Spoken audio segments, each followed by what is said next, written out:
Magura chief judicial আদালতে তোলা হচ্ছে শিশু আসিয়া ধর্ষণ ও হত্যা মামলার প্রধান আসামি হিটু শেখ সহ ৩ জনকে। আমাদের সহকর্মী পঙ্কজ রায় রয়েছেন সেখানে, বিস্তারিত জানবো তার কাছ থেকে। পঙ্কজ, সেখানকার কি পরিস্থিতি দেখছেন জানাবেন।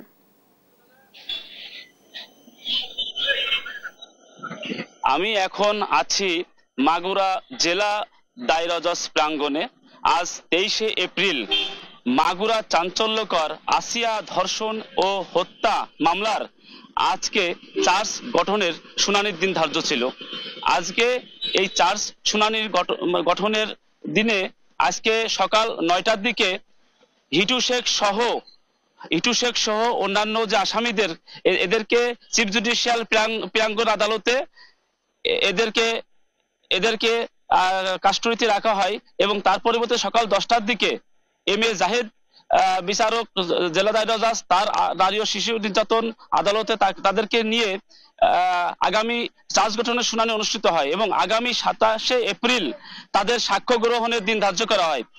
আমরা আপনাদের মাধ্যমে জানিয়ে রাখতে চাই, বাংলাদেশের সবচাইতে চাঞ্চল্যকর যে শিশু আসিয়া ধর্ষণ হত্যাকাণ্ডের 6 মার্চ তাকে ধর্ষণ করা হয় এবং মাগুরা থেকে ফরিদপুর ঢাকা মেডিকেল কলেজ এবং সর্বশেষ 13ই মার্চ তাকে সিএমএস থেকে সে মারা যায়। তারপর সারা বাংলাদেশ উত্তাল হয়ে যায়।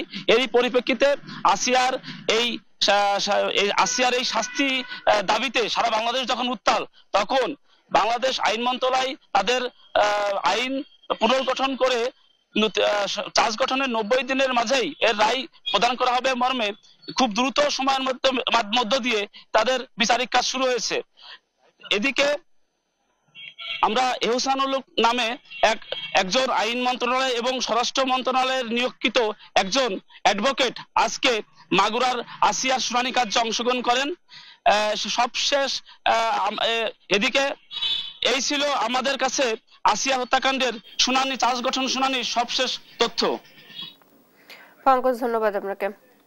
মাগুরা চিফ জুডিশিয়াল আদালতে তোলা হচ্ছে শিশু আসিয়া ধর্ষণ ও হত্যা মামলার প্রধান আসামি হিটু শেখ সহ 3 জনকে, সে খবর জানছিলাম সহকর্মী পঙ্কজ রায়ের কাছ থেকে।